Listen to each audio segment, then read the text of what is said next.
Hello વિદ્યાર્થી મિત્રો, કેમ છો બધા? મજામાં ને? હું દર્શના પરમાર મારી ચેનલમાં તમારું સ્વાગત કરું છું. હવે તમે વાર્ષિક પરીક્ષા આવી રહી છે તેની તૈયારી કરી રહ્યા હશો, બરાબર? તો એના વિશે આપણે વિકાસ અસાઇનમેન્ટ સોલ્યુશન કરીએ છીએ. એમાં વિભાગ સી અને પ્રકરણ 7 આપણે પહોંચ્યા છીએ. જો તમે આની પહેલાંના વિડીયો ન જોયા હોય તો પ્લીઝ મિત્રો એ પહેલાં વિડીયો જોઈ લેશો. વિભાગ બી જે છે એ આખો સેક્શન જે છે એનું સોલ્યુશન થઈ ગયું છે અને મેં મારી આ ચેનલ પર મૂકી દીધેલું છે. અને વિભાગ સી જે છે એ પ્રકરણ 7 પહેલાંના જે કંઈ પણ પ્રકરણ તમને આપ્યા છે એનું સોલ્યુશન પણ મેં મૂકી દીધું છે, પ્રકરણ 1, 2, 3 અને 6નું. આજે આપણે પ્રકરણ 7નું સોલ્યુશન કરવાના છીએ. ઓકે, ચલો આગળ વધીએ, જેથી કરીને તમારી એક્ઝામનું જે તૈયારી છે એ સારી રીતે તમે કરી શકો. પ્રકરણ 7 એમાં પહેલો પ્રશ્ન છે કે આપેલ આલેખોનું અંતર અને સમયમાં વર્ગીકરણ કરો. આપેલ આલેખ એટલે કયા? તો કે આ જો હું તમને આમાં સમજાવી દઉં. સાવ સહેલો પ્રશ્ન છે, કાંઈ અઘરો નથી. જો અંતર વિરુદ્ધ સમયનો આલેખ છે, આ અંતર વિરુદ્ધ સમયનો આલેખ છે અને આ જે છે કેવો છે? વેગ વિરુદ્ધ સમયનો આલેખ છે, બરાબર. જો પહેલાની ગતિ કેવી છે? સીધું આલેખ છે, એટલે કેવી ગતિ કહેવાય? નિયમિત ગતિ. બીજો વક્ર આલેખ છે, એટલે કઈ ગતિ કહેવાય? અનિયમિત ગતિ. અને જો વેગ સમય સાથે શું થાય છે? બદલાય છે. શું થાય છે? બદલાય છે. એટલે આને કઈ ગતિ કહેવાય? પ્રવેગી ગતિ કહેવાય છે. ઓકે, ચલો હવે આપણે તમને સમજાઈ ગયું હશે એટલે એના માટે આપણે પ્રશ્નના જવાબ લખી લઈએ. અંતર વિરુદ્ધ સમય અને વેગ વિરુદ્ધ સમયમાં વર્ગીકરણ કરે તો લખીએ કે આલેખ એ અને બી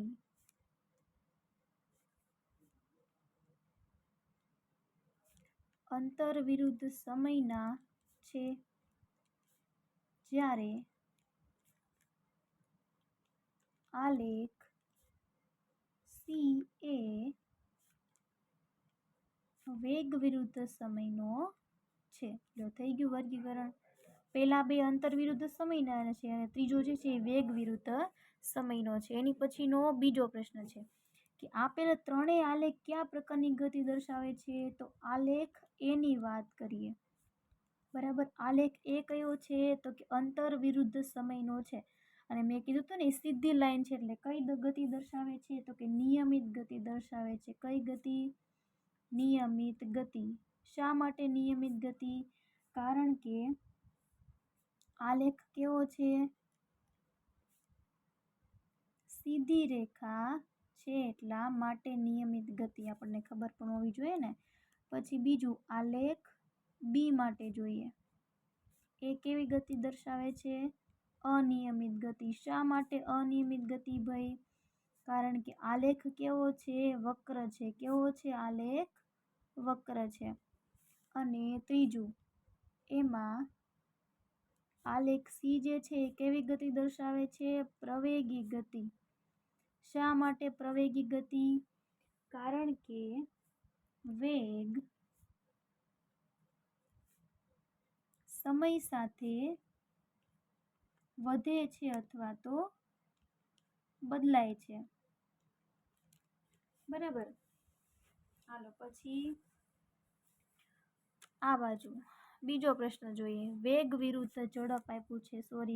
ઝડપ, વેગ વિરુદ્ધ ઝડપ નથી, આપણે એનો તફાવત લખવાનો છે.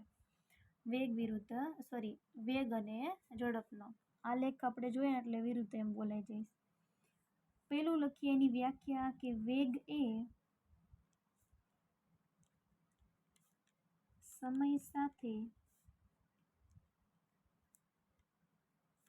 વસ્તુના સ્થાનમાં થતો ફેરફાર છે. જ્યારે આ બાજુ ઝડપમાં લખીએ તો ઝડપ એ સમય સાથે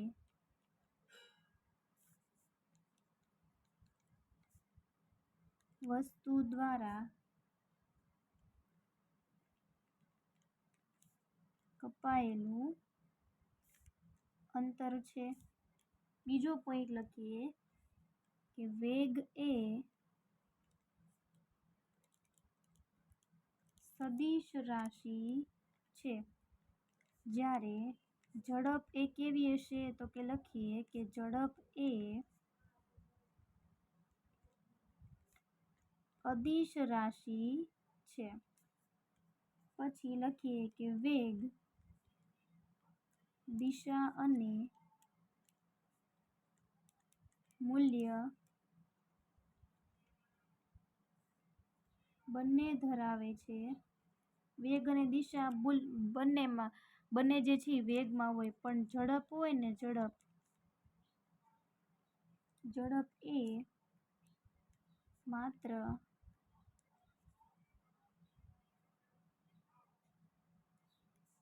મૂલ્ય ધરાવે છે. એટલે કે જે છે ઝડપ હોય બરાબર, અને વેગ છે તો વેગ જે છે દિશા અને મૂલ્ય બંને હોય છે વેગને, પણ ઝડપને માત્ર મૂલ્ય જ હોય, દિશા હોતી નથી. એની પછી ત્રીજો પ્રશ્ન લખીએ, ગતિમાન પદાર્થ માટે વેગ વિરુદ્ધ સમયના આલેખના ઉપયોગો જણાવો. તો લખીએ તેના ઉપયોગો. ચલો, એમાં પહેલો ઉપયોગ લખીએ, વેગ વિરુદ્ધ સમયનો આલેખ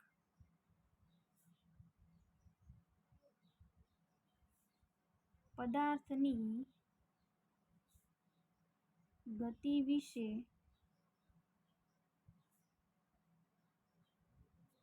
ઘણી માહિતી આપી શકે છે. બીજો મુદ્દો લખીએ,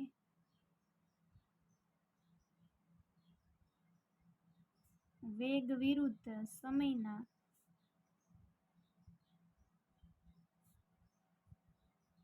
આલેખ પરથી આપણે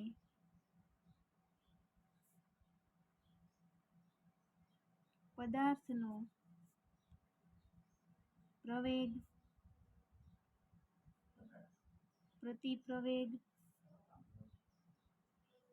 અને સરેરાશ વેગ શોધી શકીએ છીએ. ત્રીજો પોઈન્ટ લખીએ, વેગ વિરુદ્ધ સમયના આલેખનો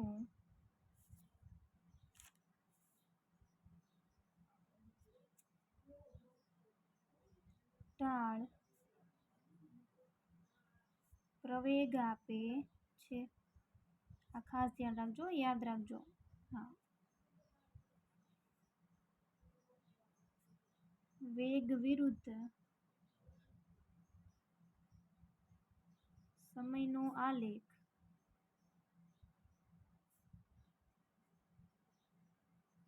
નીચેનું ક્ષેત્રફળ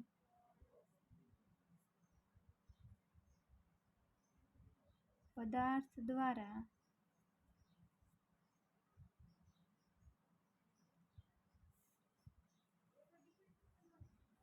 કપાયેલું કુલ અંતર આપે છે.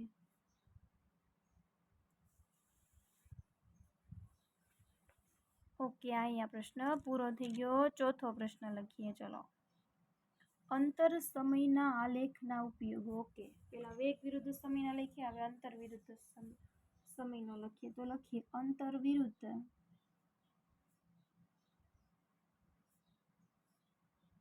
સમયનો આલેખ પદાર્થની ગતિ વિશે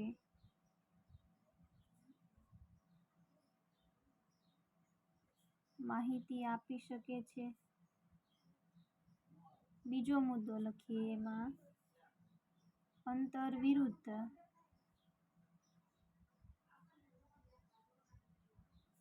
સમયનો આલેખ પરથી આપણે પદાર્થની ઝડપ, સરેરાશ ઝડપ,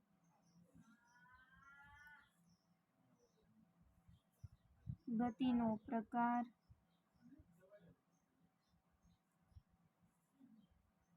જાણી શકીએ છીએ. 54નો પ્રશ્ન લખ્યો એ જ રીતે છે, પણ થોડુંક અલગ હોય. બરાબર, અંતર વિરુદ્ધ સમયનો આલેખ નિયમિત ગતિ માટે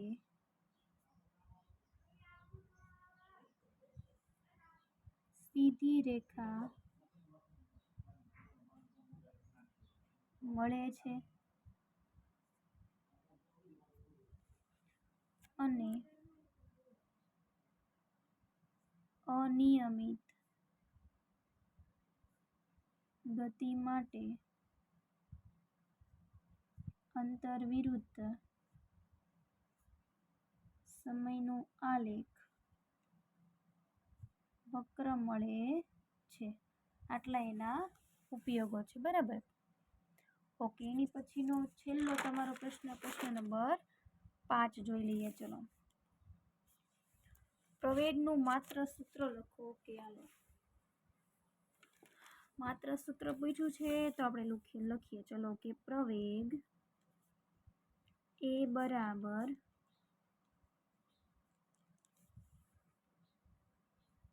વેગમાં આવે. વેગમાં થતો ફેરફાર. મેં કીધું મેં આ શું લખી નાખ્યું? વેગમાં થતો ફેરફાર એના છેદમાં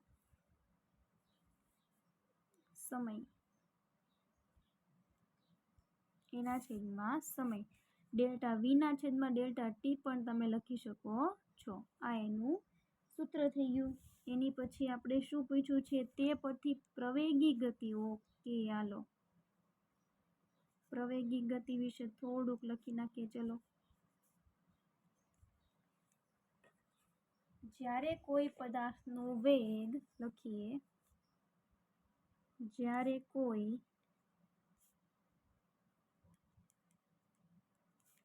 પદાર્થનો વેગ સમય સાથે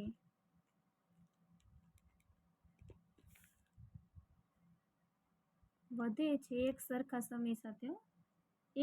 સમય સાથે વધે છે, ત્યારે તેને પ્રવેગી ગતિ કહે છે. ઓકે, ચાલો એક્ઝામ્પલ એક આપી દઈએ આપણે એને, એટલે તમને વધારે સારું સમજાય. કે જ્યારે તમે સાયકલ ચલાવતા હોય ત્યારે અને પેડલિંગ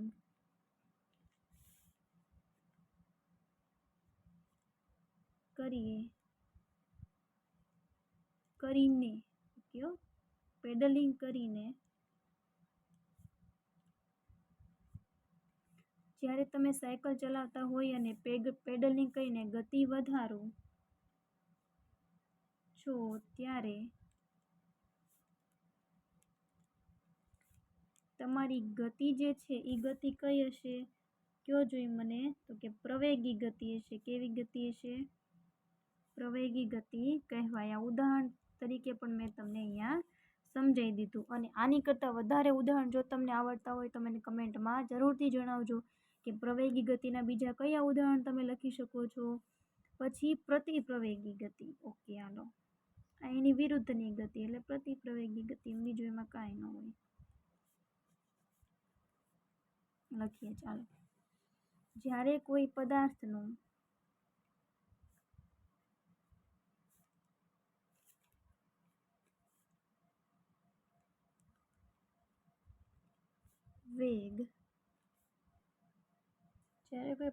વેગ સમય સાથે ઘટે, એક સરખા સમય સાથે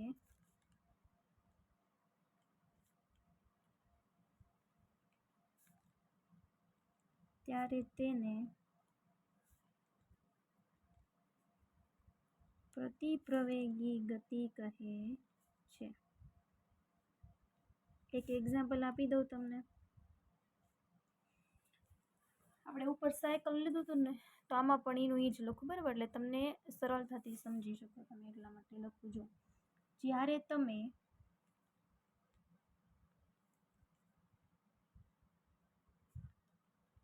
બ્રેક લગાવીને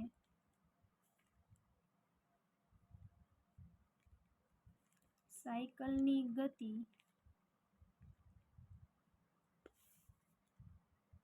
ઓછી કરો છો ત્યારે તમારી ગતિ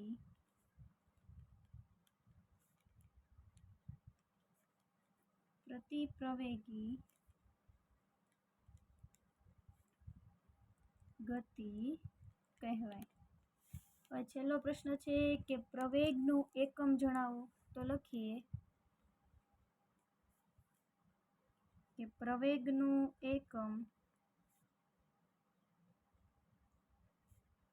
મીટર પ્રતિ સેકન્ડ છે, અથવા તમે આને આમ પણ લખી શકો, મીટર સેકન્ડ ઇનવર્સ.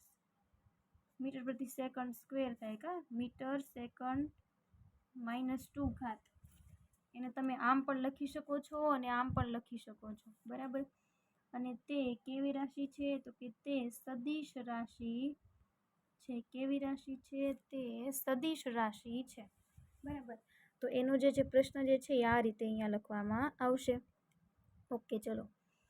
આ જે છે તમારું પ્રકરણ 7, એના જે કાંઈ પણ પ્રશ્નો હતા એ અહીંયા પૂરા થાય છે.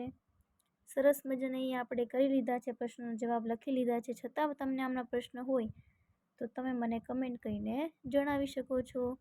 અને જો તમે મારી આ ચેનલ પર નવા હોય તો પ્લીઝ મિત્રો વિડીયોને લાઇક, શેર અને સબસ્ક્રાઈબ કરવાનું ભૂલશો નહીં. Thank you very much.